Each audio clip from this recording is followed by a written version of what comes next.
All right. Namaskara, everyone. Welcome to Bhumi webinar series. This is the third webinar as part of the series that we've been doing for the past 3 weeks, and we will be doing for the next 4 weeks as well, coming weeks as well. So, welcome everybody. Namaskara, and just want to let you know that we have a couple of webinars coming up this weekend. So on 16th, Saturday, we have a webinar called Bhumi Experience, where Bhumi alumni from the college will share their experiences of how the fellowship was, what all kind of learnings that they've had during the fellowship. So that will happen on 16th, same time, 3 to 4:30 p.m. on Saturday.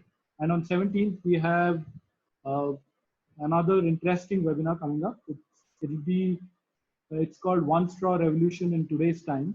It's dialogue on Fukuoka's writing. Masanobu Fukuoka, if you've heard of him. If you've not, you probably should uh, look him up and uh, read his book, One Straw Revolution. So this webinar will be facilitated by Abhishek Thakur. Abhishek Thakur is the co-founder of Blue Ribbon Movement, and he will be anchoring this webinar. So that's on 17th at from 3 to 5 p.m. So if you guys are interested, just follow our Facebook, Insta page for more details, or if you're not a social media person, just drop in your mail ID to me if you're already not part of the mailing list, and we'll make sure that you get update on upcoming webinars as well. Bhumi will also soon be starting a lot of our modules online. So if you're interested in attending some of them, we'll keep you updated on them as well. I'll just drop in the mail ID on which you can write to us if you're interested in kind of signing up for those modules. So I'll do that. And here we have Alric, Kavya, and other members of the Waste Sitters team. If you guys are itching to know what exactly is a waste sitter team and what they've been doing for the past 7, 8 months, um, I'll let them take over from here. So Kavya and Alric, over to you. Yeah, thank you, Adil.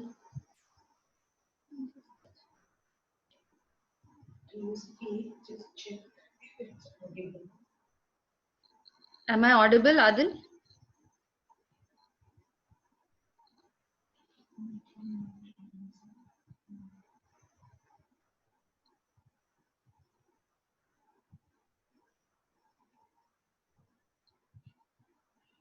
Adil? You're audible, Kavya. Yeah. Yeah.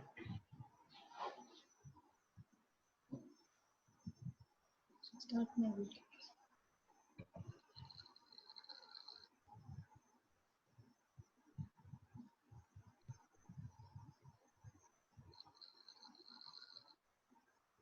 So namaskara once again, everyone.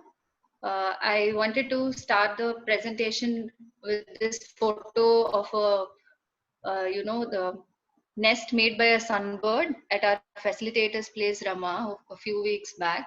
The ingenuity of the creation, the sheer brilliance in as to how it is stitched together intricately is very evident. But if you look closely, you can also see pieces of plastic and thermocol in the nest. This made me wondered how we humans have also interfered into the circular living of other beings, though it's not their choice to do so. So this presentation is about Waste Sitters' journey. So before that, I just wanted to give a brief about who these Waste Sitters are. So we are a group of 7 people from the current batch of Bhumi Fellowships. We came together for Real Life Project. Real Life Project is this live project we work on through the year. Each project has around 6 to 7 people, and we get to work on a live project through the year. And the next thing I wanted you to see from this slide is the beautiful rangoli that is made. This is made by our creative batchmates. So we have this tradition of not plucking anything from the trees or plants. We just take whatever is shed naturally and make these beautiful creations. Uh, so like there's a point here also to think about what nature or other beings leave behind and what we humans are leaving behind as waste. So Bhumi is a great proponent of diversity, and not only a proponent but also a practitioner. So we just wanted to showcase that diversity in terms of the type of dustbins we use to, segregate our waste. So the presentation flow is that we divided into four parts. In the first part, we'll just briefly cover about what each of the members of this real life project team, what was the trigger for each of us to join this team, and then we'll move on to what the problem regarding waste is and the impact of the same and what could be the possible solutions. Like as you can see, the bin is overflowing and we are also so full with the problem and the solutions that can be done regarding this. And the third part is the initiatives that we have taken as part of our project through the year. And the fourth part will be leaving it open for questions or some sharing, or if anyone in the call wants to share regarding our presentation. And so this will go on for 1.5 hours. So in the first 1 hour, we'll be finishing the first three parts, and we'll have half an hour for the Q&A and the sharing. So Alrik and I will try our best to keep it engaging. There'll be few videos, and the presentation is full of images, so that we'll keep you awake during this time of the day. And moving on. So this is about why each of us took this project. So this is Alrik. He was once upon a time, junk packet food addict. Any relationship came to Kurkure, next to Kurkure for him. And after consuming thousands of such packets, he really questioned where all these packets are going. And for Kavita, attending, waste management workshops has always been, interesting. So she wanted to explore more by joining this team. For Ansi, she always wondered, like, sanitary pads, like plastic sanitary pads are convenient, but are they really sustainable? Pooja had an idea as to how wet waste can be managed, but what to do with this large amounts of dry waste. For Teshu, she hails from a village and she was concerned about the amount of plastic that is entering villages too and degrading, the old minimal waste lifestyle that's been practiced in villages for so long. And Bindu, she's an upcycling enthusiast. As you can already see, she's made masks with, waste cloth that she had at home. And for me, so I've been doing composting at home and sort of practicing, good waste management practices at personal level. I really wanted to explore how to do that at a community level. Now, coming to the problem, if I talk about the amount of waste that is generated in India per day, it is about 1.7 lakh tons. That is around 10 zeros after 1.7.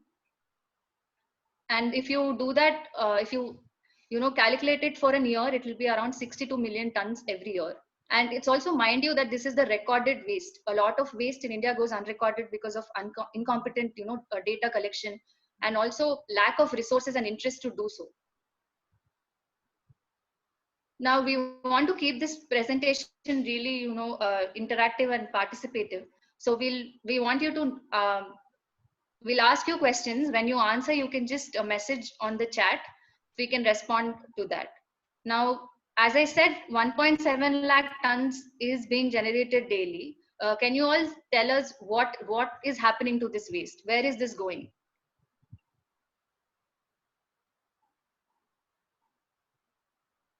There is no right or wrong answer. Whatever you think, you just type it in the chat. Yeah, good. Someone said landfill.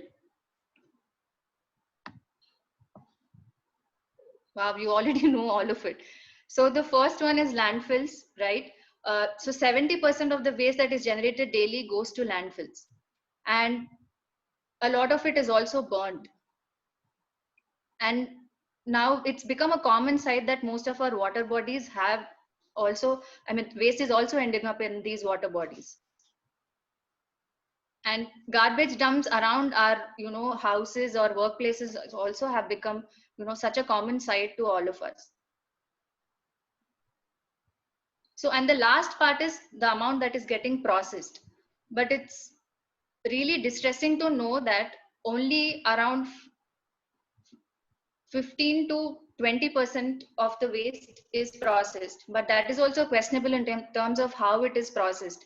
Just maybe dumping in a composting plant is not equivalent to processing, or just incinerating at not so high temperatures causing a lot of pollution is also doesn't count under processing. So we get an overall picture that most of it is being mismanaged. Now let us go to what are the consequences of this unprocessed waste. So we came up around with some 7 reasons. So for each reason we'll show you images. You can guess what the consequence is.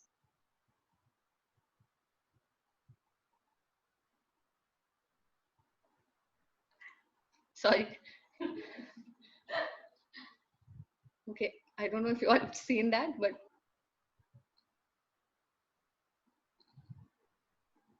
can anyone tell what these images are corresponding to? We are talking about consequences of mismanaged waste. Cool. Thank you, Chandrika. So yeah, this is talking about pollution both in terms of air and water. So any waste that is openly burnt or also waste gets self-ignited because of the gases that get released during the decomposition. And even if it is left to rot in big piles, there are a lot of toxic gases that get released. So few of them are, say, oxides of nitrogen. And if we are short-term exposure to nitrous oxide, will lead to respiratory issues, and also we become more vulnerable to asthma. And long-term exposure can really cause lung related diseases. And we all know that carbon dioxide and methane both are greenhouse gases which trap heat, increasing the temperature around. Long-term exposure to both carbon dioxide and methane can cause, they have the capacity to displace oxygen in the air. The breathing really becomes heavy, your heart rate increases. There's a lot of uneasiness when you are around waste piles, etc., because of release of these gases and you continuously inhaling these gases. One more fact is that, so methane is really doesn't come to limelight as much as carbon dioxide does. But a study shows that if you take the impact of methane and carbon dioxide over climate change for over, say, 20 years, the impact of methane is about 84 times higher than carbon dioxide. And a lot of methane in India is produced around landfills or around garbage dumps. And when I talk about water pollution, so whenever the waste is degrading, there's this liquid that is released, which is called leachate. Now, because most of our waste that is dumped is mixed waste, that is, we mix electronic waste, we mix soil waste, we mix dry waste along with the wet waste. Now, this liquid passes through all these other kinds of waste and extracts chemicals from this, say, your sanitary pads or these plastics, etc., and that seeps into your groundwater, and it also enters, the water that you use for irrigation and the water used for drinking, etc. Yeah. Next one. Any guesses?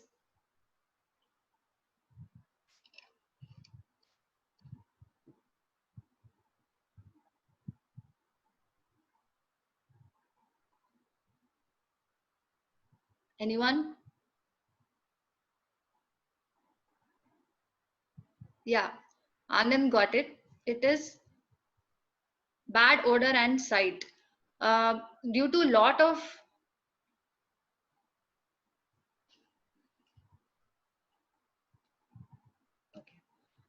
So there's a lot of stench around garbage, as we all know. That is because of sulfide compounds that are present.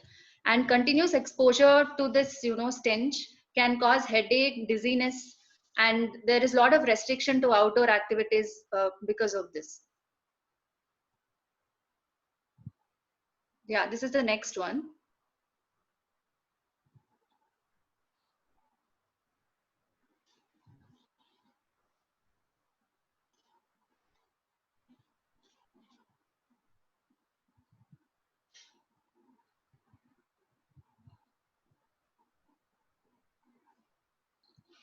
Yeah, Pooja got it. Diseases. So, rats, flies, mosquitoes, for them, these garbage dumps are the safe havens to breed.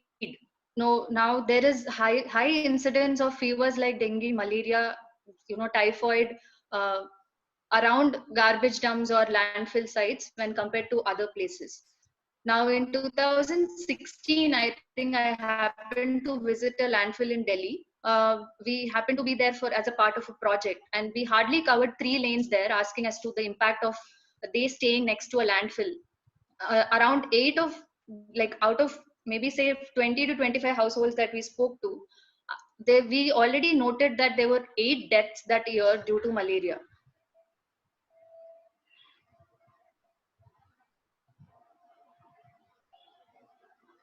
Yeah, this is the next one.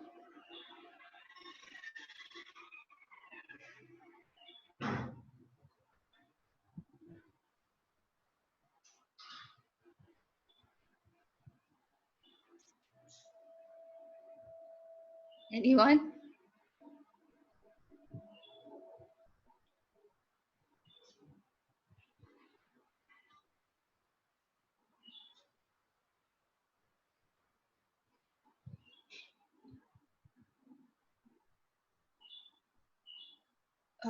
No, compacting is closer. No. Yeah, Teshwini, she got it right. So this is talking about the transportation that is involved in actually carrying our waste from your cities, towns to the landfills that are situated much far away, like traveling hundreds of kilometers every day up and down from, like all towns and cities. It requires a lot of, and it leads to a lot of carbon emissions. Now, if you see in India, vehicular pollution is one of the highest contributors for your bad air quality. And whenever, so there is hue and cry about, waste being dumped around our houses. One of the solutions is that let us increase the number of trucks so that the number of, so that more amount of waste can end up in landfills. But that solution is neither sustainable, but and also just a temporary fix.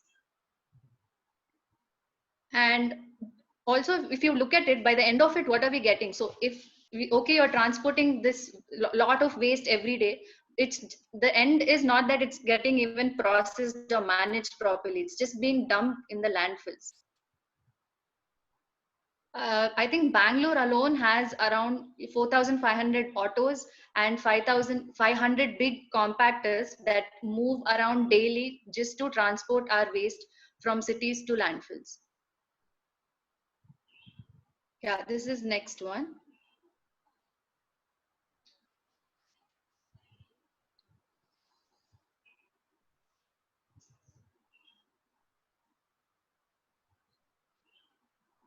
You can also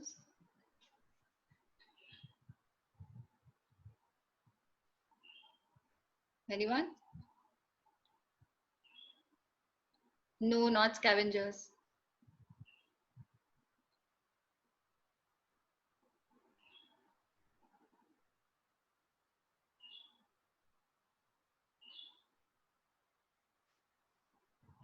Yeah, Madhu. So this is talking about this strain on landfills. Now, I don't think we can any longer call these as landfills, but we need to call them as land hills. There's no proper landfill in India which is properly managed as such. And most of them have already, reached their capacity to like store or, store waste. Uh, if you like go on Google and just search on landfills, you'll get like hundreds of incidents of disasters that happened around landfills. And just I think in from 2001 to 2011, there's been 50% increase in the amount of waste that India as a country generated. Now, if you look at Ghazipur landfill in Delhi, I think it reached its capacity in 2002, but the waste was continuously dumped for the next 15 years. I think so. One fine day in 2017, the top of the mound just fell into the canal next to the landfill, which displaced some 4 vehicles and killed 2 people. This is just one of the incidents, and there are like hundreds of incidents. Even in 2 years back in Mumbai, around I think in Devnar landfill, it caught fire due to that self-ignition, or if someone actually lit it, we don't know. But it kept burning for 5 days. Nothing people could do could stop it, and that caused irreparable damage to humans living around. I mean, the impact may not be immediately seen, but we've living across around these landfills for a long time. It's next to calling it as a slow death.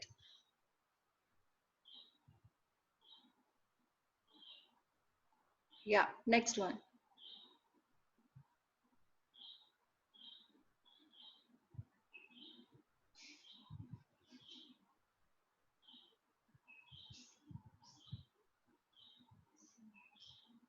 Come on, this looks easy.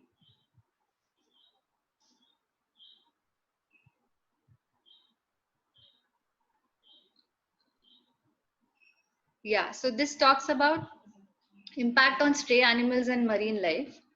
Um, like cows or dogs feeding on garbage piles is also a common sight for us. They ingest a lot of plastic and develop a lot of infections, etc.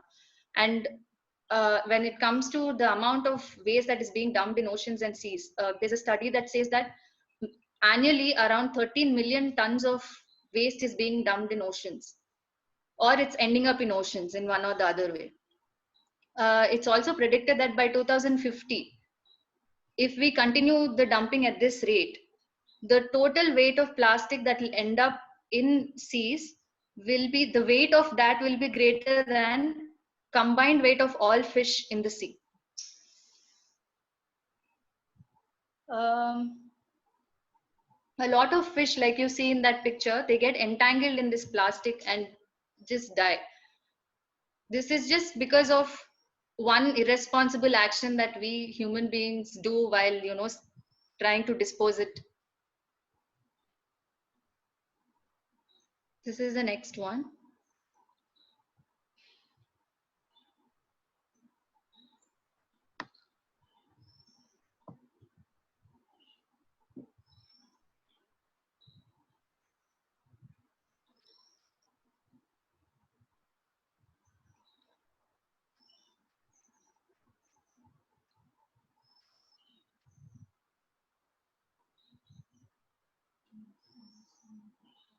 Yeah. So this just like representing social inequity. So it's important for us to remember that all the above consequences that I just discussed, the impact of that is not experienced by all equally. Some more and some less. And the people who get impacted more are the ones who generate less. And people who are not that impacted are the ones who generate more waste. That doesn't sound fair at all, right? And if you look at, there are around 4 million uh, um, uh, rack pickers in India. 4 million rack pickers in India. Um, Earlier, they used to get out after like 12 to 14 hours of work per day. They used to earn about 300 rupees. But the rates have drastically gone down for the like plastic, etc. That, and now I think they get around 170 to 200 rupees per day. And they're doing great service to us by segregating the waste, which we who are responsible to do don't actually do it. But often they are treated with a lot of suspicion, and they go through a lot of harassment by police and people around, and they risk their lives. They get a lot of cuts, wounds, infections, etc., because there's no equipment and it's not formalized as such.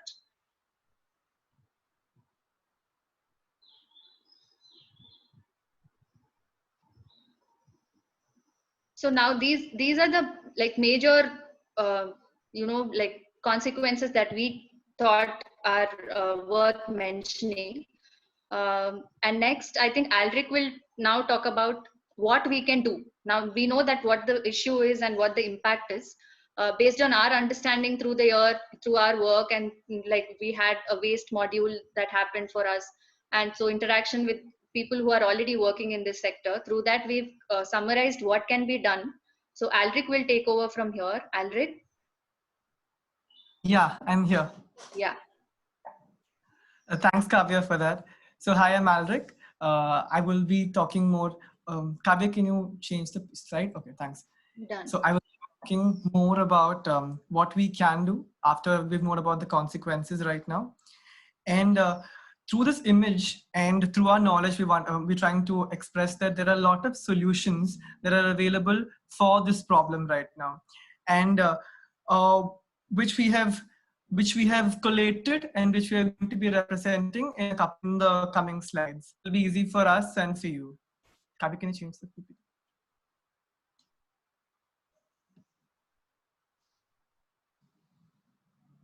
Yeah, so I'm just going to give you a minute to read this and just analyze.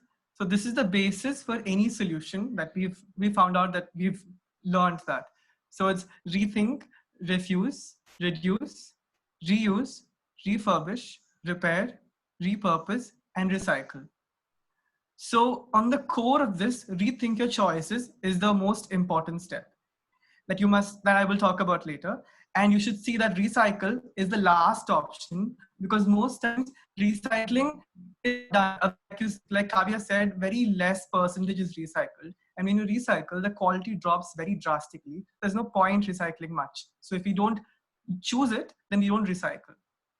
Yeah, Kavya.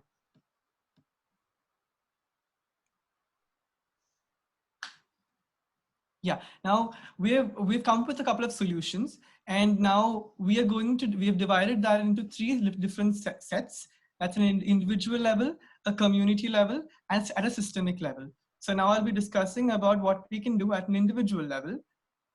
That the first one is reduce consumption. So consumption is like the root cause of a lot of waste pollution. So consumption is directly linked to our GDP. So when it's related, like the more the consumption, the more the GDP. So we are part of a system where it believes that we need to consume more. So what we have to understand is, without knowing the consequence of what happens after it. So we need to understand that by reducing a consumption, we reduce the waste that is produced.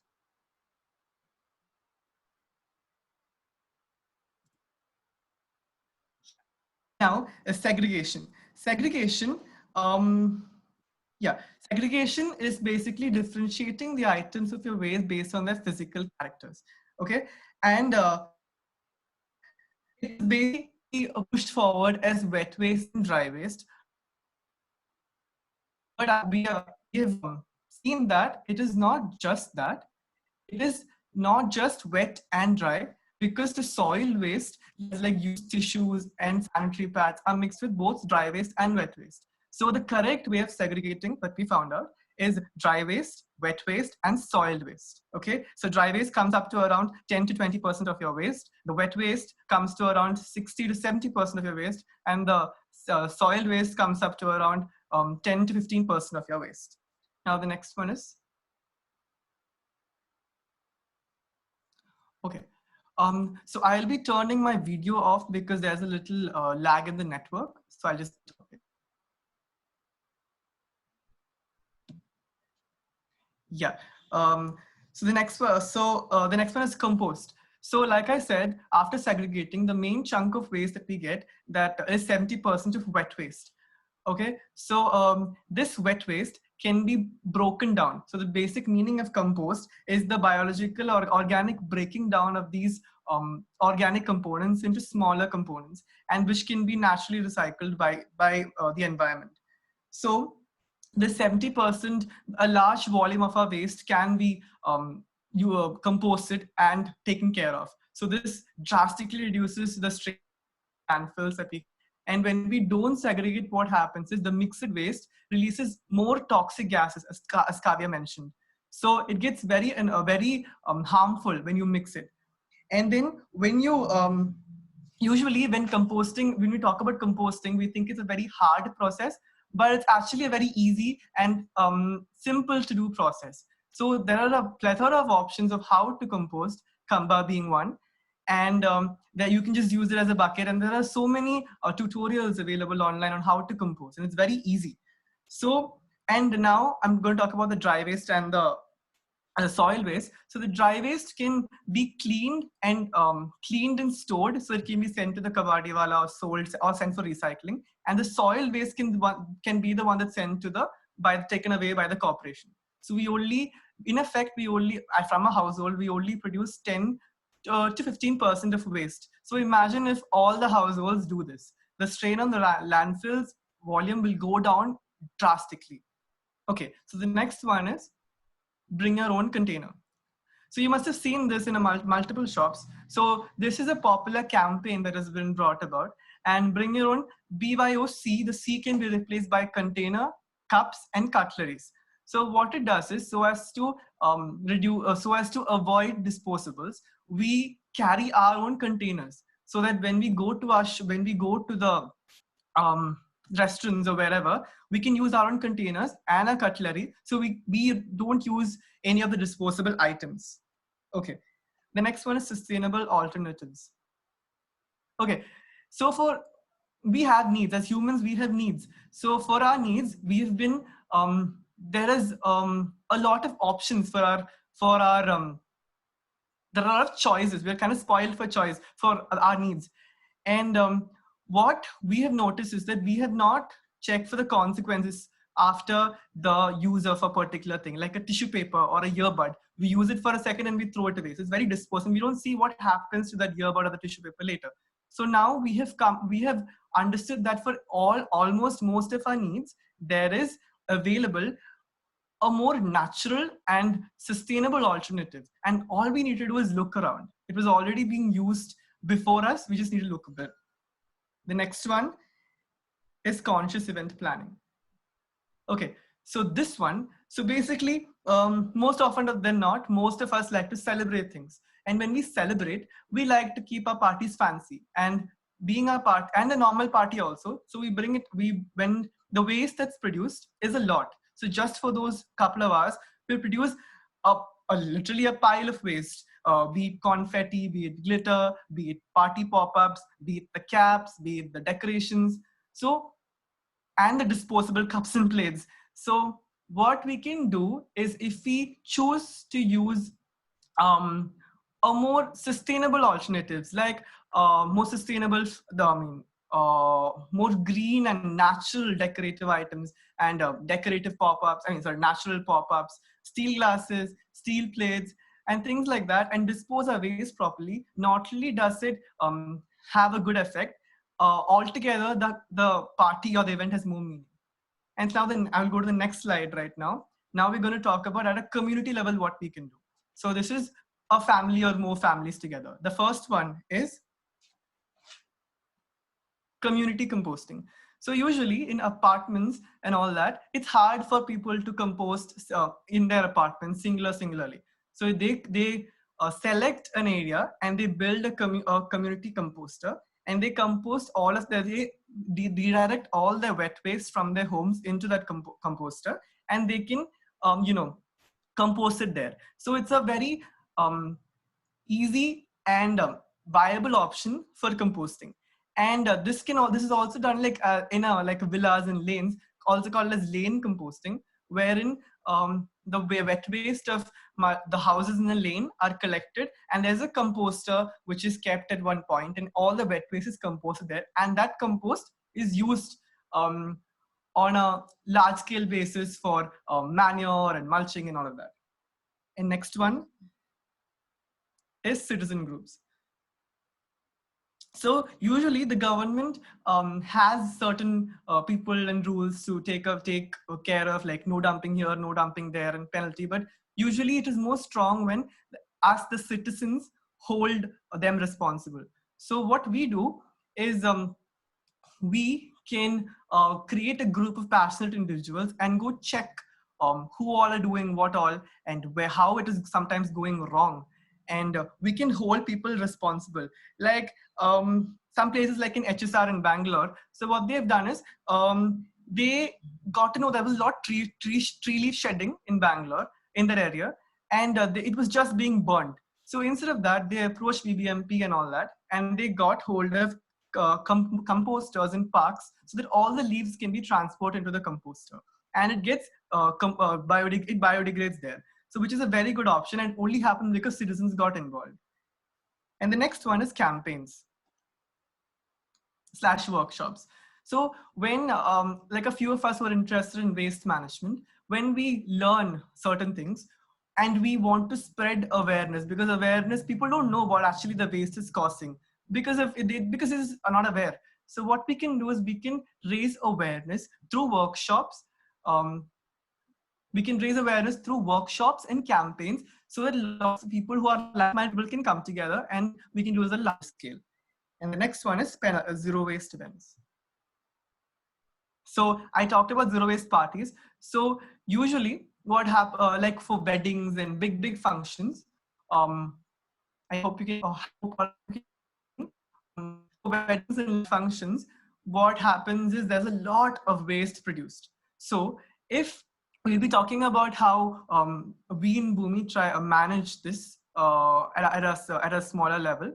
And yeah, the next one is penalty drives. So penalty drives are basically the government's already appointed officials to like penalize. There are certain rules that waste is not allowed to be dumped here and they cannot dispose waste meaninglessly.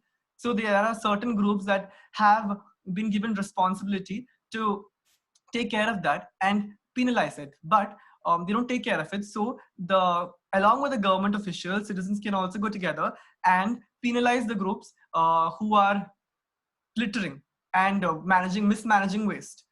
Okay, the next slide comes at a systemic level. So now these are systemic level solutions. So we started with individuals, now we're going to a community, and now we're going to a larger system. So the first one is EPR is extended producer responsibility. I repeat, extended producer responsibility. So just take the example of a Lay's packet. So the Lay's packet is produced. They produce the Lay's potato chips within a Lay's packet, and they don't even care what happens to the Lay's packet after the person eats it. Like for me, I was thinking about that when I joined the group because of Kavya and all of them. So when the rules are put of how the producer should be responsible for the physical disposal of these packets after the post-consumer use, what happens to these packets? So usually what happens is they will think more of packaging design, more of eco-friendly design, more sustainable packaging alternatives, and things will get more expensive, might get more expensive, but they will do it themselves. And if this is stressed, it's a huge positive after effect that it has.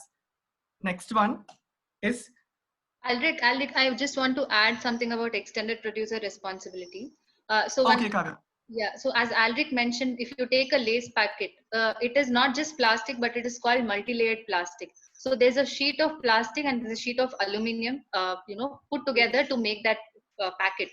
Now there is no, like technology available to recycle such multi-layered plastics. So the only option that we have is to burn at high temperatures so that the toxic gases are not released. But now the government has given permission to the corporations to send these Lay's packet, like these multi-layered plastics, to cement factories because they deal with high temperatures. But say, for example, in Bangalore, the closer cement factory that works with such high temperature is around 500 kilometers away from the city. Now the cost is being taken by the government to transport it from here to there. So now that cost, if it is put on the producer itself, extended producer responsibility talks about producer having to bear this cost and not the citizen or the government. Alric, go ahead. Yeah, thanks, Kavya. Okay, the next one is decentralized waste management.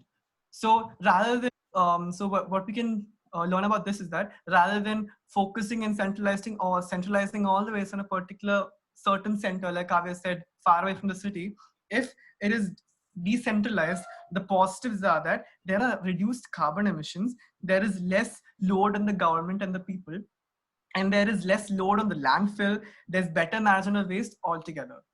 Okay, the next one is stricter implementation.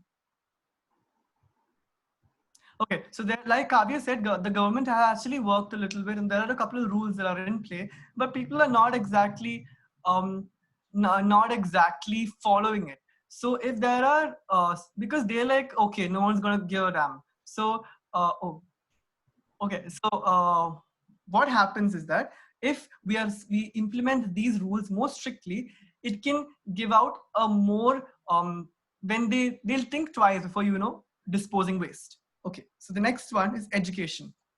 So maybe when it was, oh sorry, reduce lobbying access. So in this one, what we would like to talk about is that certain organizations really want waste to be produced, okay, because they make money out of it, like the truck mafias, and the drill. So they instead of, if that is reduced, we keep a check on that so that people can literally make money off the good things and not make money out of the mistakes that we make. It'll be a better thing. And the next one is energy accounting. So usually when a product is released, they don't really, they do check for a couple of things at the product. If it's a food product, okay, what are the ingredients and what are that, how it comes out, but they really don't think about the energy involved in the pre-production, production, and post-production. And what usually happens is that the prices are so less, the MRP is so less that because there's no thought gone in to like manage the waste altogether. So if there is energy accounting about what happens in the pre-production and post-production, the prices may increase, but they will come with more sustainable and better packaging options, or options altogether. Do you have anything to add to that, Kavya?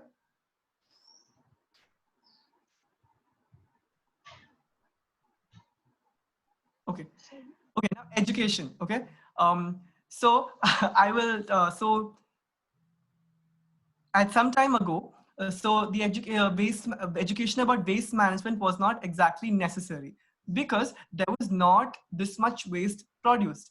But now, considering the situations right now and the amount of consumerism and consumption that we have increased, like I said, from 2001 to 11, 50% is increased the consumption, and it's still increasing. So since it's becoming a huge problem, more education about the waste management, more education about waste, and more jobs should come into the picture.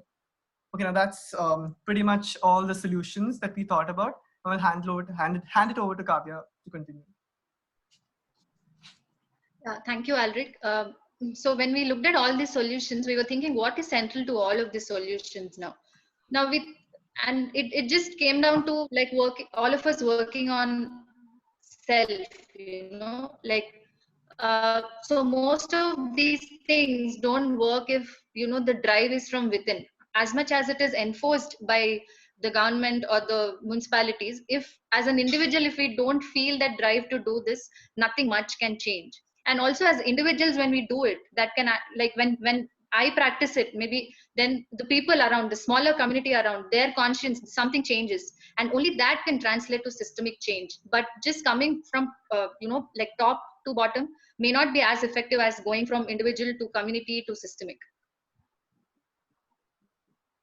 And it's also trying to be more empathetic and trying to develop more gratitude as to who is managing our waste, and then that will actually lead to more empathy, and how we manage waste will be largely impacted by that.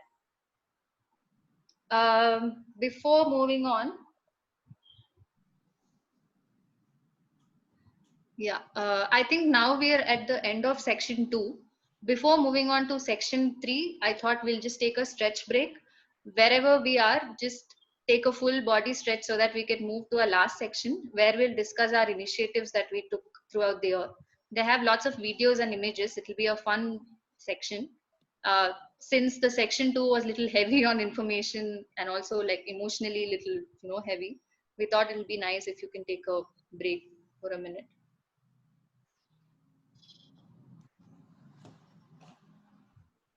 Yes, Vijay, I went to the previous slide. So this Rangoli was also made by our batchmates during our conference. Again, we just used whatever was shed, like there were a few stones, some shed flowers.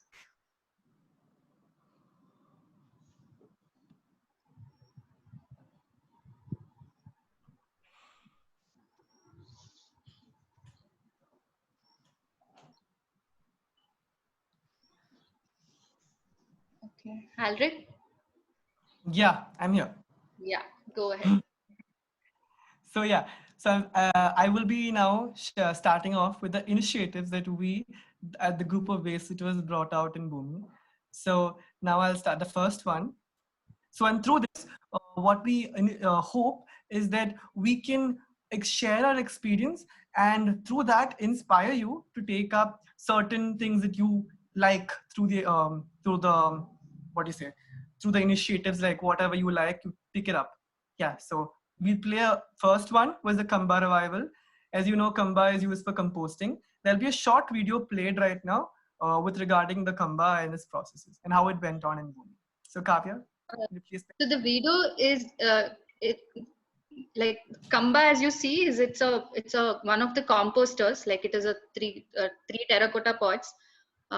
So like when we mention Kamba in the video, it is referring to this device that you see in the photo. And the whole video is as though that Kamba is speaking.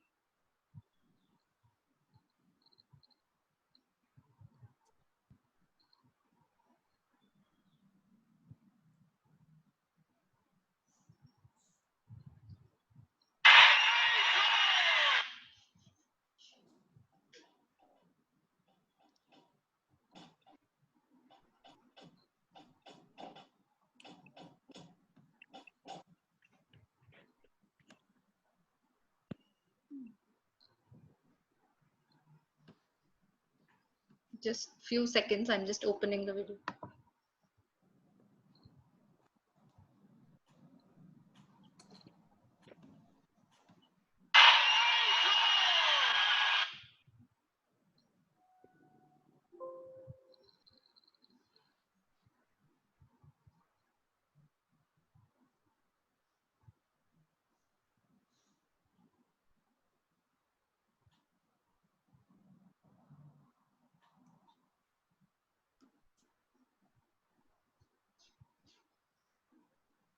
Alric, you can see it, right?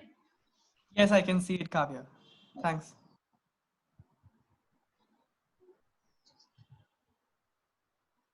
Oh, it's gone again.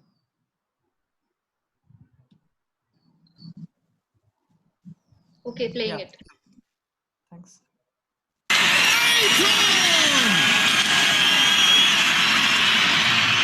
Lonely, I'm Mr. Lonely. I have nobody for my own. I'm so lonely. तुम जो आए जिंदगी में बात बन गई, सपने तेरे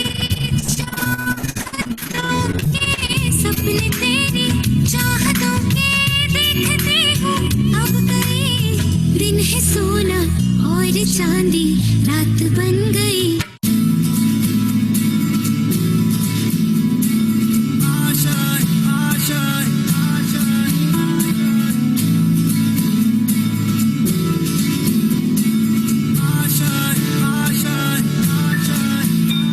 कुछ पाने की हो आस आस, कोई अरमा हो जो खास खास आशाएं, हर कोशिश में हो बार बार करे दरियाओं को आर पार आशाएं,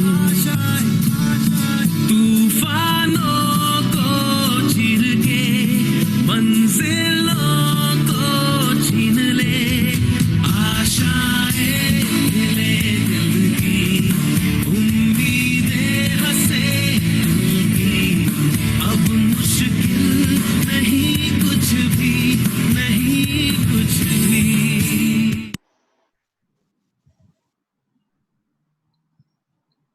Thanks, Kavya. I'll share the PPT again. Okay. Yeah. So, like you guys saw, this Khamba has gone through a lot, and we have learned a lot through this process. And what the main learning that we, while the Khamba was revived, was that patience. We learned that it takes time. Nature takes its own time to do its own processes. So we learned patience within ourselves. We can't like literally we literally learned that it takes time for a orange peel takes so and so many days, and takes a seed to take the longest of the time for the decaying and all that, sorry, biodegrading and all that. And we had got respect for nature. The next initiative that we had And was, also another learning is patience with respect to people following it. So as much as oh we yeah, wanted everyone to follow it, like people took their own time to get used to it. So for us to be like gently be at it and keep telling them why is it necessary to do. So through that, a lot of patience in ourselves has also improved. yes, thanks. Okay, now the next thing that we did was this was the segregation and storage done within the hostel. So there were around 20 odd people who were staying at the hostel, and we the waste sitters together sat and segregated the waste. So as you can see in the back, like I talked before, there were three kinds of waste: wet, dry, and soiled. So the soiled waste was collected in that brown box there. Kavya's screen, I can't see the screen.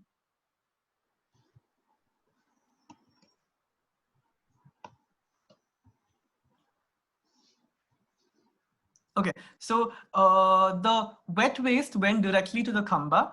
The soil waste went to that brown woven basket there, and the three plastic boxes had collected the dry waste. One was plastic, one was paper, and one was reusable items.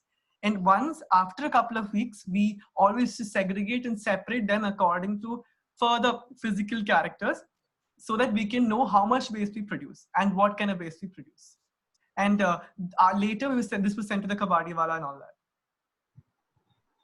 Would you like to add anything? No, through just your learning.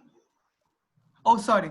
So the learning again, okay, sorry, I forgot that. So the learning again, firstly, it's patience. It takes patience to segregate. And more than that, what we realized that we started to feel empathy for the workers who are working with waste on a daily basis, because they have to sit and separate so many the waste of people they don't even know. At least we know that 20 people were from our hostel, but the people who are segregating waste really don't know who the waste is from, where the waste is from. It's very unethical in a sense, and very unhealthy, because the kind of diseases that they can conquer from this is unexplainable. The fungus, the waste, the soil waste, the dry waste, everything is mixed. So we really need to think, when we dispose, the next time we dispose something into the waste bin, we really need to think, okay, if someone else was to pick this up from the waste a couple of days later, what would its condition be? Like if we give a milk packet, we need to wash it, clean it, and then give it. Otherwise, it'll give fungus. So, and they are responsible to wash it if it has to go for recycling. Otherwise, it'll just be dumped in soil and it'll go directly to the landfill. So if the small steps we take has a huge, larger repercussion in the bigger play of things. Okay, the next one.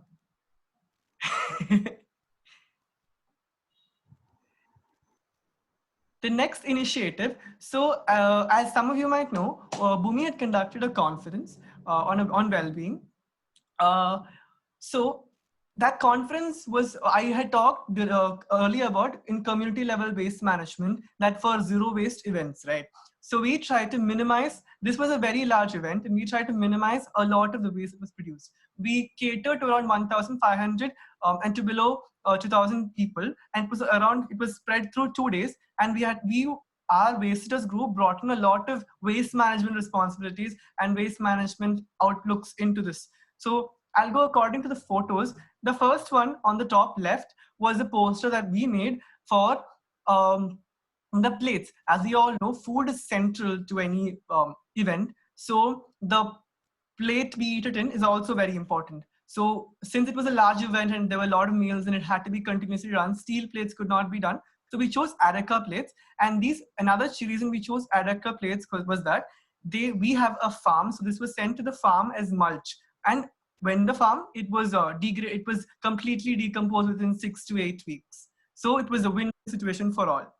And then the next photo shows steel tumblers. So in our mission to avoid the small Bisleri bottles that a lot of people have in a lot of events, so they just take a sip and throw it away. And they have disposable glasses also. So in our drive to avoid all that, we introduced steel tumblers. And these steel tumblers could be used then and can be reused still a long time and can be recycled even in the later stage. So this was a huge, we could literally see that there was no plastic bottles or paper cups entering the whole setup. The next one, you can see coconut shells. So the coconut shells you see was a part of a larger project. So what happened is we used soap nut powder for washing, and these coconut shells were used as containers for that soap nut powder. And we used clay and we polished these coconut shells and we use them as holders for the soap nut powder. And underneath that, you can see decoration part, which is the rangoli and the poster. So the rangoli, like Kavya said earlier, it was made from the fallen leaves and the stones that we picked from the garden and all the one from the day before yesterday's mala and all of that. And the creative team definitely did a great job. Not just with this, but generally the decorative sense there was very sustainable and very eco-friendly. And then one of the poster, sharpen your pencils here. So this was two things I have to say about this. The first thing is that we chose to give away pencils because we didn't want to give ball pens. Since it was a conference, we knew people would write things down. So we chose to give pencils wrapped in newspapers so that, okay, I can repeat about the coconut shells. So I'll just finish this and talk about that. So we gave pencils instead of ballpoint pens, and the decoration and the posters that we made were all upcycled with the waste we collected when we segregated in the Bhumi hostel. Okay, and talking about the coconut shells, we used that as containers for soap nut powder that was used for washing. Yeah, okay. That's what we did on a community level for making the conference more green. Kavya, over to you. Alright. Yeah, it's over. I'm finished the conference, so now you're next. Learning. Can you hear me?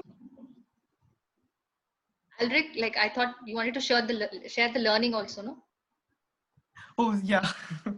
The learning that we had is that we can, if we want to, we can, if we want to do a zero waste event. If we want, we have drive, and if we have a group, not an individual, a group behind this whole thing, a lot of the perspectives come together, and we can take care of most waste producing and give out a more zero waste or minimal waste event. So it is the basic tagline that it is possible. Yeah, so I guess that's the learning.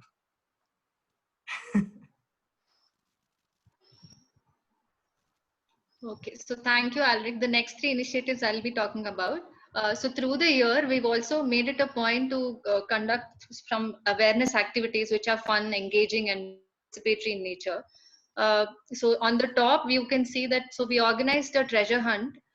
We've written clues to spaces where the waste is being managed on campus. So we identified around 8 spots, say a biogas plant or composting or segregation, like farm composting, etc. So we identified and we wrote clues to each of this, and we like asked all our batch members to, like, they played a game, and facilitators too. One of the team members, Kavita, like she's also Waysitter member, she took the effort to write these clues on leaves and not paper. So on the second, like top right image, if you see, that is one of the clues. So that clue is actually for Kamba. What it says is, who am I? I'm small and beautiful. I seem calm from outside, but work like a bomb inside.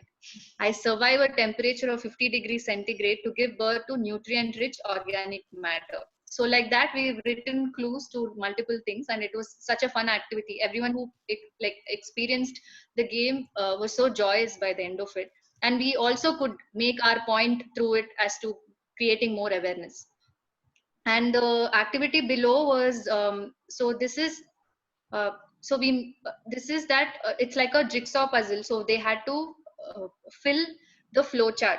So we gave them the chits, mixed them in a bowl, and they had to like put them in a flow. This flow is basically, so for example, waste.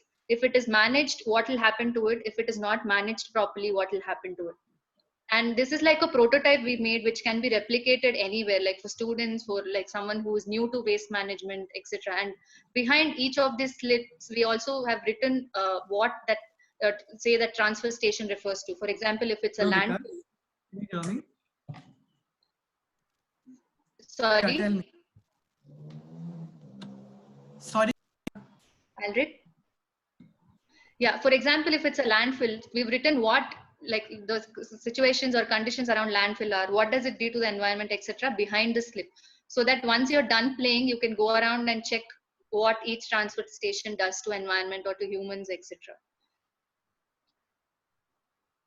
So one learning is that if we want to get our point across to target audience, we need to be creative and keep it engaging. That way it is more effective than being it a monologue and just trying to preach people. So the next one we did was a Know Your Waste challenge. It was a 1-month challenge. I'll play a short teaser as to what the challenge is, and then we'll talk about what we've done post the challenge.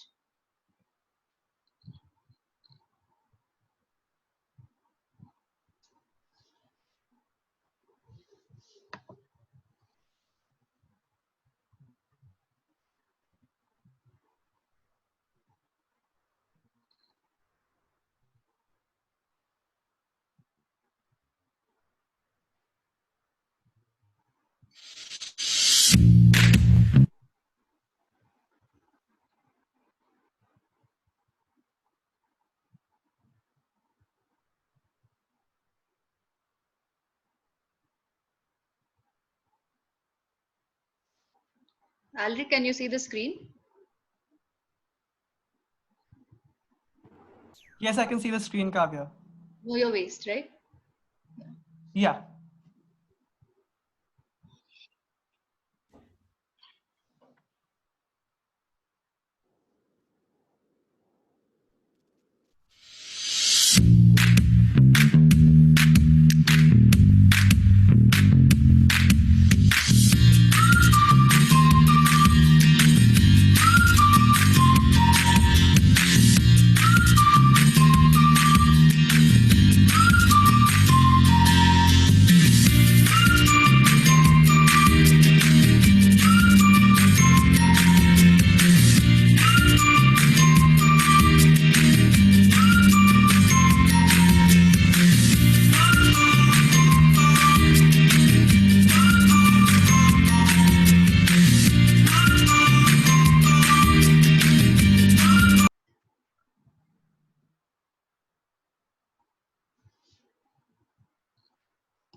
So I hope everyone got what the waste challenge was. So by the end of it, what we did was we came together with the waste that we collected. So some of our members who were day scholars, they collected the waste for a month for the whole family. So they all came with huge bags of waste, and we all sat together. And one of the things as to how we analyzed was on the floor. So we made this 2x4 matrix. So as in, like you can see the matrix on the image that is bottom right.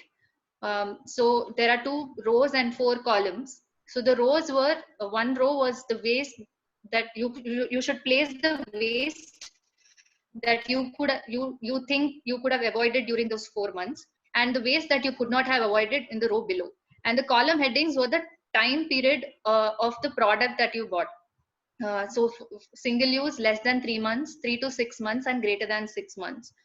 So for example, if it's a shampoo sachet, it will be under single use. And if it's a shampoo bottle, it might be under 3 to 6 months, depending on the size of the bottle. So it's not necessarily on the packaging material used, but the life of the product that is there within the packaging. So this was just not with respect to plastic, but anything, paper, cardboard, anything. So here the material of the waste was not in the limelight, but the life of the thing. Even if you're like, say, using like a green tea sachets, which are paper, but it's still single use. So like that, we put our waste into these 8 boxes. And it was very clear that most of our waste was under single use in both could have and could not have avoided.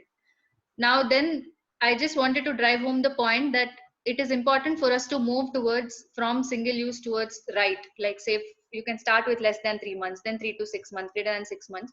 Also to find alternatives which are not just like single use disposables. There were a lot of learnings by the end of this challenge. Like we have one whole video, like a 10-minute video we made. So we'll just play that to share what's come out of this challenge. And this can be done at a community level everywhere, like even for your family members, etc. It is a lot of fun when we do it together. We can also drive home the point and the meaning of doing this when there are a lot of people involved in the challenge.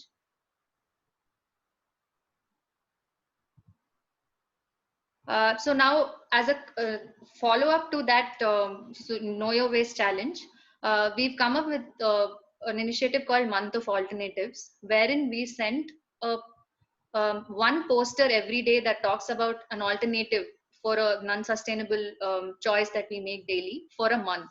So we made 30 posters, and every day we used to send one poster, the link to which will be shared in the chat group. So all of you can open and check and you forward to your friends. So one main learning from this is that we ourselves got to know about the alternatives that exist for the day-to-day things that we use. And the second thing is, all the alternatives that are suggested are not anything new. We're all just going back in time. That was way of life once. We've just moved away because of our addiction to convenience. But it's just that we have to go back in time and follow those same practices to be more sustainable.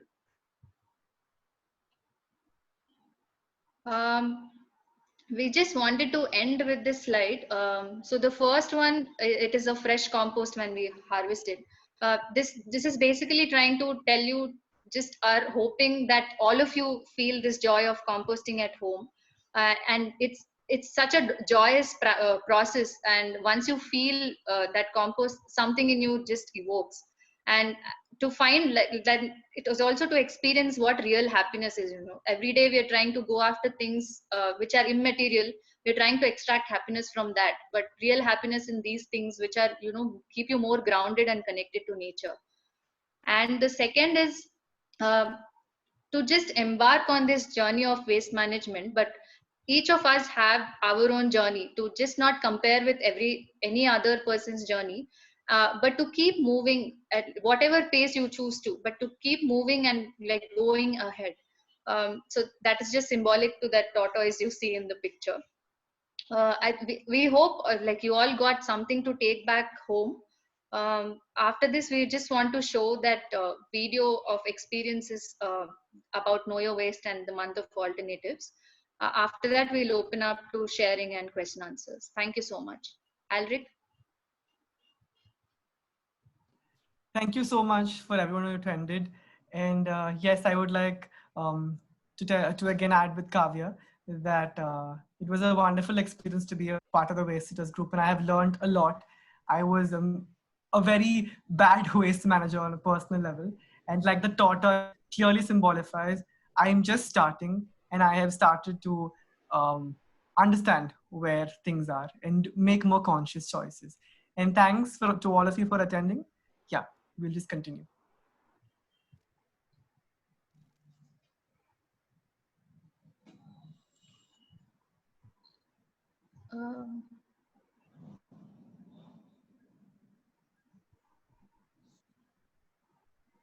Adil?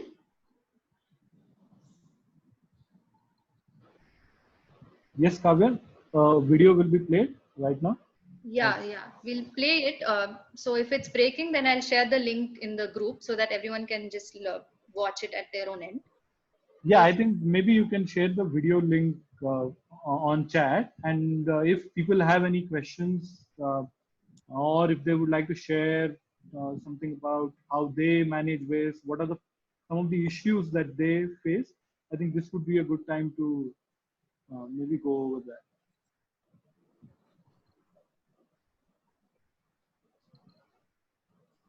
So yeah, if anybody has any questions or would like to share their own experience with managing waste, please you can go ahead. And until that time, maybe Kavya, you can share more about the entire team that worked, the waste sitter team, and how you work together. Maybe a little bit on that. Yeah, so the other members are here. I think it will be Yeah, great maybe you can in introduce them. joining Yeah. and share. Pooja? Yeah, Kavya. Yeah.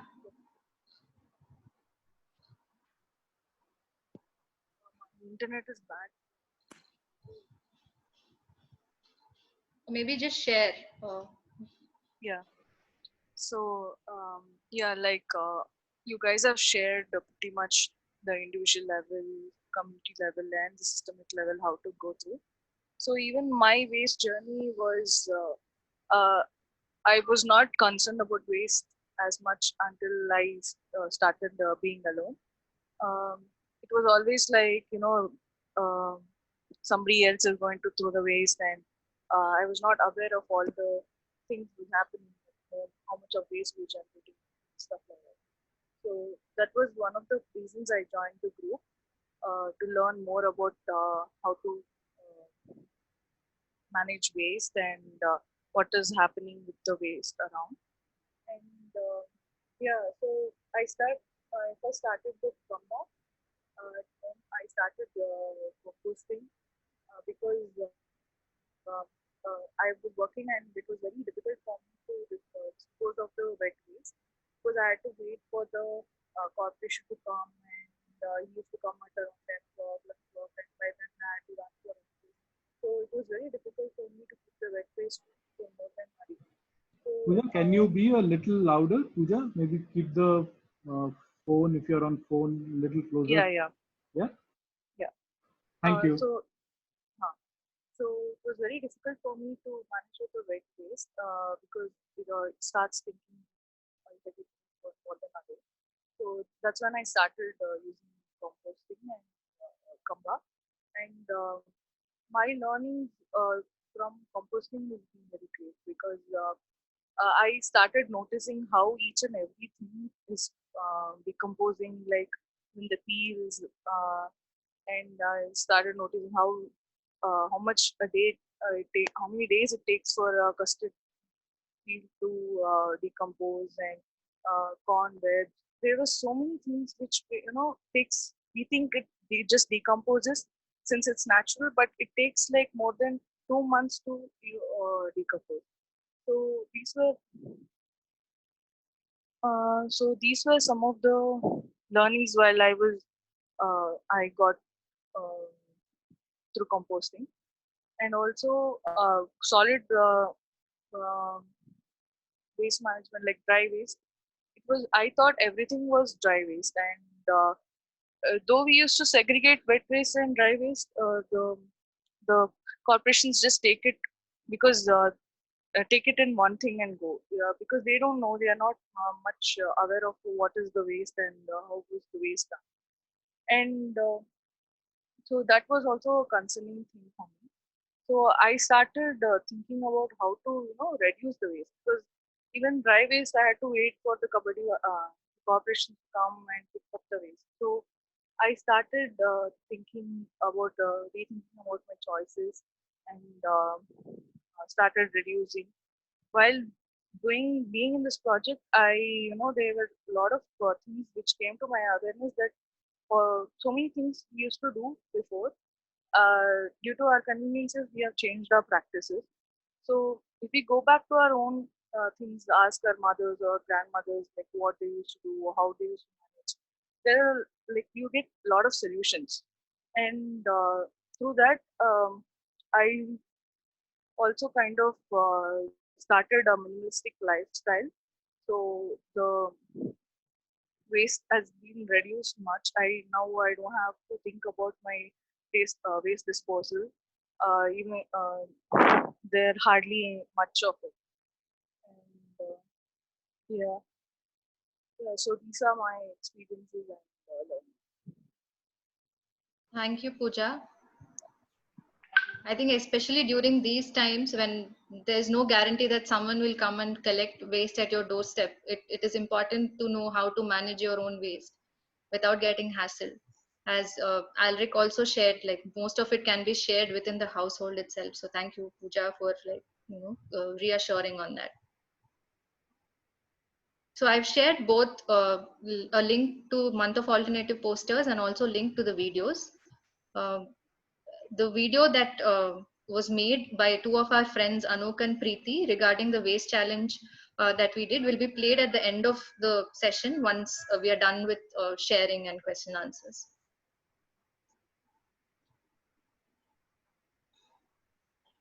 Anyone has anything else to share? Hi Kavya, Bindu here. Can you hear me? Yeah, Bindu. Hello everybody, namaskara. So I wanted to share a small experience with the waste sitters. So like everybody has spoken a lot about how they had different understandings of waste segregation, understanding waste and everything. My journey was a little different because I was super crazy about upcycling.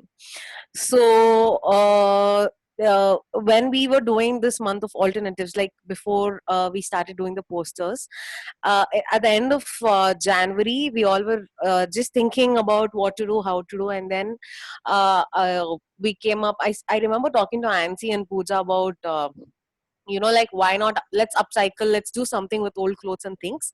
And we put this idea across, and we spoke to Kavya, and the whole team was very excited, and we put this across to our batchmates telling, please get us your old clothes, we'll try doing something out of it. So my main intention was like, instead of constantly buying mats, rags, so many other things, we can actually upcycle and do a lot of things. We can, because we have a lot of time, and even like after the sessions or at home, we can just do a lot of things and it'll be fun to do. So my idea was to upcycle, but our friends were so good, they started giving out clothes which were like, I don't know, like really it felt like a fresh piece of cloth to me. So we had so much cloth pieces in our, like good cloths in our campus. There started a cloth swap. So it was super fun to do that, because people would come, so like every day morning, like at like 8:30, when people would come and give me the cloth bag, I would just put it into display, and people used to come and pick whatever they used to like. So along with upcycling, we had a series of cloth swap, and it was super fun to see that, because people would come, see the fabric, understand the fabric. We had just finished the session about clothes and all of the other things with Sonal. So it was really interesting to see how we could recognize different patterns of the clothes and what we could do. And I still remember I was cutting the cloth pieces and trying to make different types of braids and all of the things to stitch them together and make cloth rags out of it. And then there is one of our fellow called Meghna. She had learned a very unique art from her internship. All you needed was a safety pin to do a mat. So all the cut pieces were taken together, and like within like 20 minutes or a half an hour, we just had a small little mat ready. She just used the safety pin and just did a crisscross kind of sewing thing. And yeah, like what inspired me to take up upcycling was, we, after the session with Sonal, we had visited the sorry, we had visited our weaver Suresh Anna in Prakriya school. So he had taught us the different weaves. So that is something that really inspired me, and I'm like, okay, let's do something out of this. And that's how upcycling started. I mean, I still remember how super into everybody was about it, and especially how it turned out to be cloth swap. My initial idea was, let us upcycle, but the community bought in another whole idea, let us do cloth swap also. So my learning out of this was, one idea can lead us to a lot of ideas. So what we have to do is just start somewhere, like how Aldrich rightly said, recycling is in the end. So whatever we have, let us make a lot of things with what we already have. So I have made a couple of rags. We have made sitting at home right now, made a few masks out of the like old clothes and all of the things, and it's super fun. And I request and suggest people to just look through upcycling. It's super fun. It's not always making rags or something. You can make new clothes also out of it. So explore more and have fun, guys, because yeah, exploring waste or unused things at home is super fun and super entertaining. All the best to all of you. Thanks, Kavya. Yeah, thank you, Bindu. Anyone who's joined the webinar wants to ask or say something before we play the video and end the session?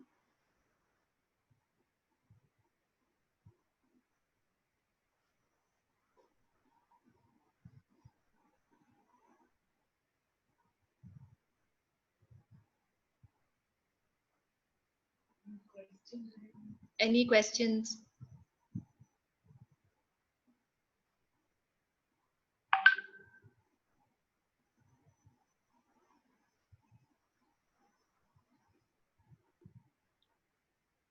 This is Anando. Maybe I'll quickly share something.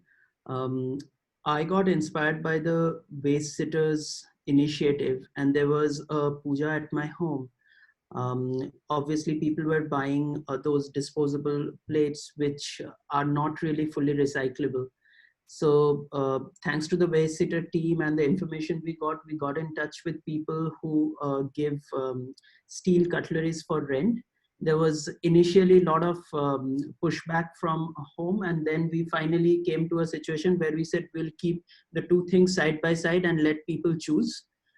At the end of the day, there were about 25 guests who came in, and some 13 or 14, I don't remember the exact number, but some such number. It was more than 50% people who decided to go for the steel ones, and that was really great. So my learning from that was, oftentimes probably it's difficult to push down a solution to the family or at a personal level in our personal circles, but if we give people the choice and explain the context, then a lot of things can be changed.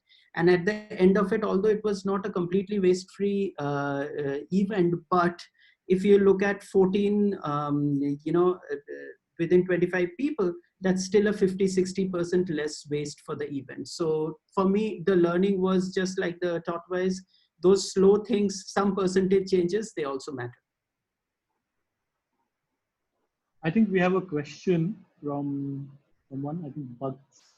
Thank you, Anando.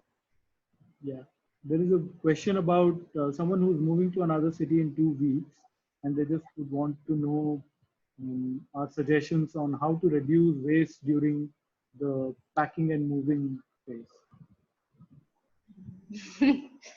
This is something new to us too, but we can look it up and see. Yeah.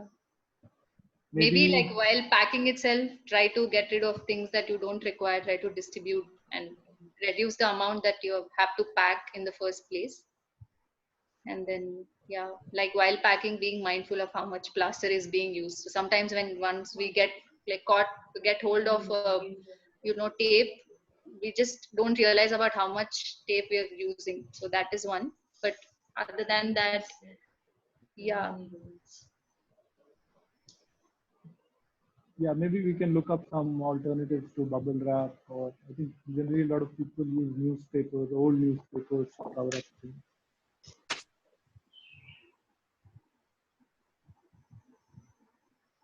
If you could also leave your email ID, we could if we do come up with something, we can email it to you. Bugs.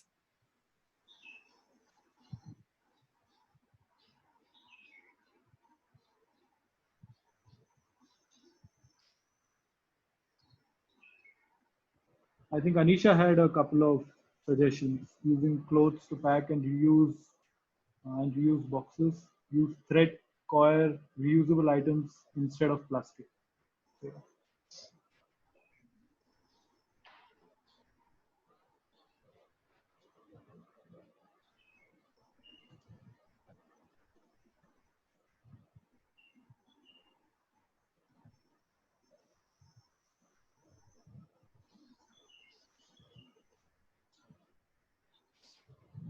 Cool. Should we play the video, Adil? Yeah. I think Bucks is getting a lot of suggestions on the chat window. So I think that should be good. We can go ahead and play the video. How long is the video? 10 minutes. 10 minutes. Okay. If everybody on But it's a very engaging one, so it's okay. Yeah, sure. So it's no issue. Yeah. We'll go over the limit by 10 minutes, but I guess people have waited so long, so it will be good to share this. Sure.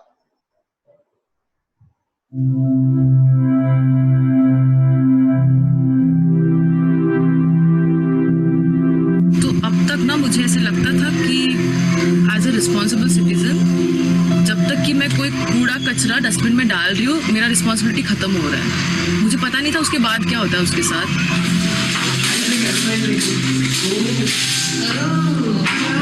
Tomorrow morning, Mala, they do this. Paper. Class.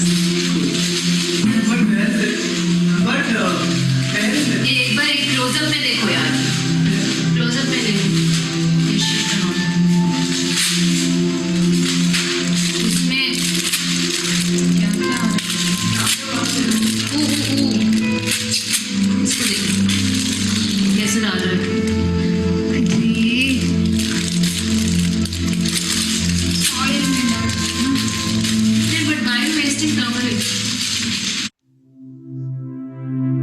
The turmeric was rescued, but that's just one of the exceptions. The reality is alarming, amounting to gigantic landfills. Most of us walk past these landfill sites, most of the times with a feeling of disgust. Sometimes we feel angry that the system is not doing well. Well, I'm paying my taxes. Where's my money going? Clearly, the government is not managing waste effectively. To all who think we don't have efficient systems, all we have to say is this. Look at these mountains of garbage. Do you think it doesn't have your waste? When was the last time you looked closely at your dustbin? Do you know that people segregating your waste are also people?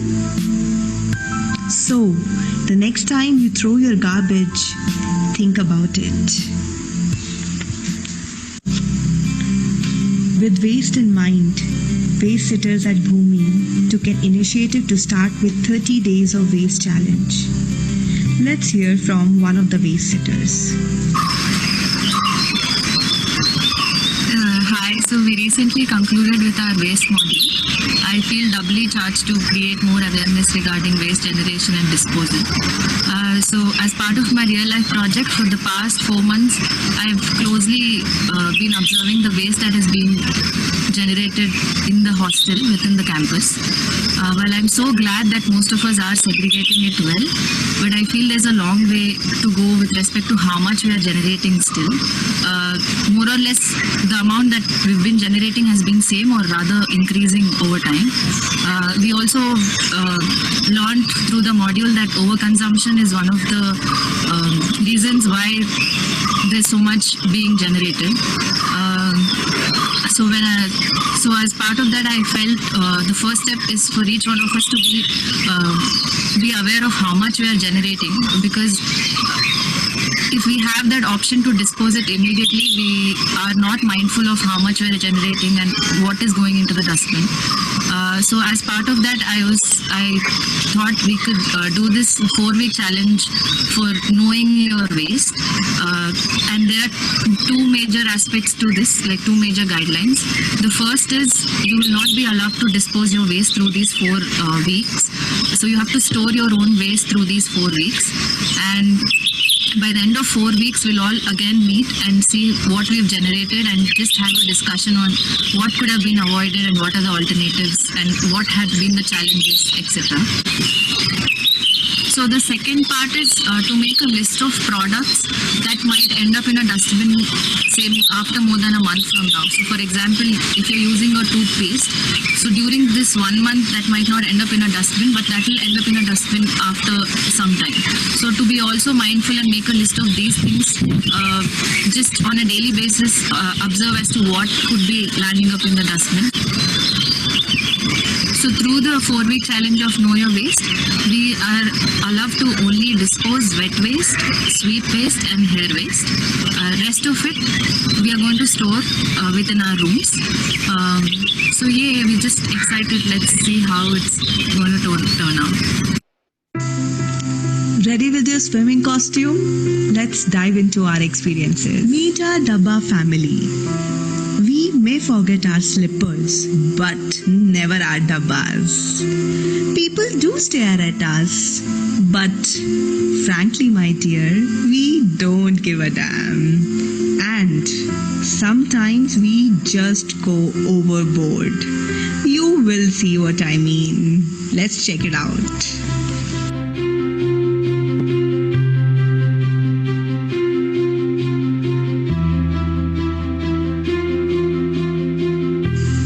Trust me, your granny was a genius. Straight out of Granny's box, here are some beautiful shifts. We all have heroes. Meet some of our composting heroines.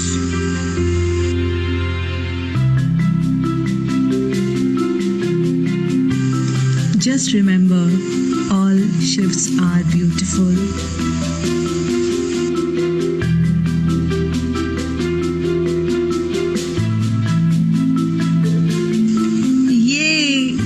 To hear experiences from our storyteller.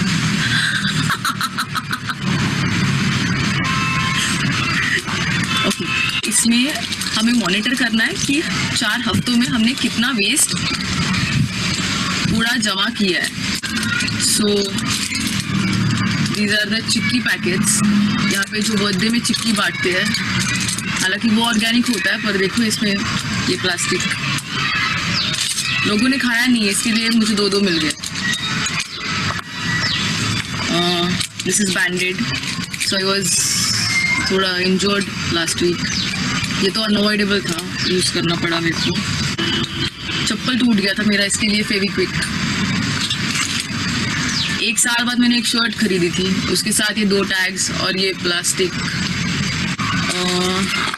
और हम restaurant गए थे एक बार, वहाँ पे हमने उनको बोला कि no plastic plates, no 1 single use disposable plates. तो हमने हमारे डब्बे लेके गए थे, बट हालांकि वो सैंडविच था, वो ऑलरेडी इसमें पैक था लाइक दिस. तो ये भी मेरे को लेके आना पड़ा. एक चीज़ हुई है कॉन्शियसली, जो कि बाहर जाते हैं हम, we carry our own tiffin boxes. So कुछ पैकेजिंग का कचरा नहीं हो रहा है, और शायद हम कोई मैसेज भी पहुंचा रहे हैं रेस्टोरेंट्स तक कि हमको नहीं चाहिए. तो even maybe they are also getting conscious. This is my sanitary pad का. मेरा एक्सपीरियंस ये रहा है कि कभी इतना 4 हफ्तों का कभी ऐसे देखा नहीं था कि कितना होता है. And when I see this, इतना सारा मैंने किया है और पता नहीं इसको डिस्पोज कैसे करेंगे. ये तो डिग्रेडेबल भी नहीं है. तो अभी तो कॉन्शियस हो गई हूँ मैं कि मैं कम से कम कंज्यूम करूँ. बट अब की जब मैं देख रही हूँ कि ये सब मैंने जमा किया है और इसको कैसे वापस नेचर में जाएगा और नेचर के साथ कितना हार्म करेगा, that makes me uncomfortable. And the finale. अगर मेरी आंखों के सामने है, so it's a waste. Once it moves away, it's not there, you know. And multiple places it happened for me. So thank you. I think it just pushed me to a lot of rigor as an individual. Do I really need the things that I'm doing? What I realized was I could feel that, you know, sorting that thing itself, which was my own generated garbage, we still have that, oh God, taking it all out from that time sorting it out, that, what do you call it, the feeling of not wanting to do it. Somewhere it was there even in me. I think I overcame it first. So I'll start off with two major feelings that I am with at the end of this. So I'm like really grateful and happy that most of us took the challenge seriously. Like I took a look at the bins almost every day that I was here, and it was really satisfying that most of us took this seriously, and the bins itself speak or confirm the seriousness of the participants. And day scholars also, they used to come and like discuss their challenges as to like, no, my aunt is not allowing to keep the trash, store the trash, and for some of them it was too much to collect because they're collecting the family waste. So just the effort to come and discuss and not give up on the challenge was volumes for me. I think if more people are thinking like in the similar fashion, that is what seemed like responsible community building for me. And yeah, that's very inspiring to take this forward. We hope the time was wasted well, but it's high time we start taking ownership of our trash. On this note, we shall leave for our coconut ride.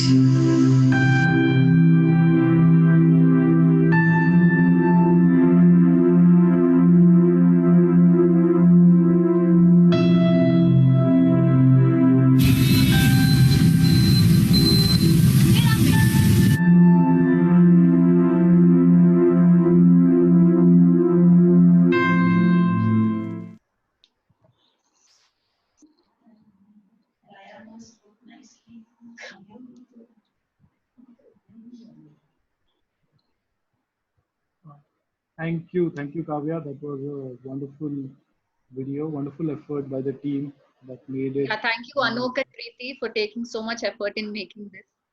I hope you all enjoyed it, and the video is also shared in the drive. So if there was a lag or if you couldn't see the video properly, you can just open the drive and look at it. There are all the videos that we shared through the presentation in that link, and there are two links. One link has month of alternative posters, and the second link has all the videos that we shared through the day. And I hope all of you had a meaningful time joining this session. Like how waste has become our baby in the last few weeks. So wherever we are, let's make waste our baby and become waste sitters wherever we are. So thank you for joining in. Yeah, thank you, Alrik, Adil, and everyone for organizing this. Yeah, have a good time. See you in the next webinar. Thank you, Kavya. Thank you, Alrik. Thank you all the members of Waste Sitters team and other participants who joined in. I think hopefully on 16 we have another webinar planned, and that's on Bhumi College Experience. So you'll probably get to hear something similar to what you heard today on different issues, I guess. So that will be on 16th at 3 p.m. And then on 17th, which is on Sunday, we have a webinar called One Straw Revolution in Today's Times, dialogue on Fukuoka's writings. So that's also at 3 p.m. That's from 3 to 5 and anchored by Abhishek Thakur, co-founder of Blue Ribbon Movement. So if you guys are interested, you can join in for those webinars as well.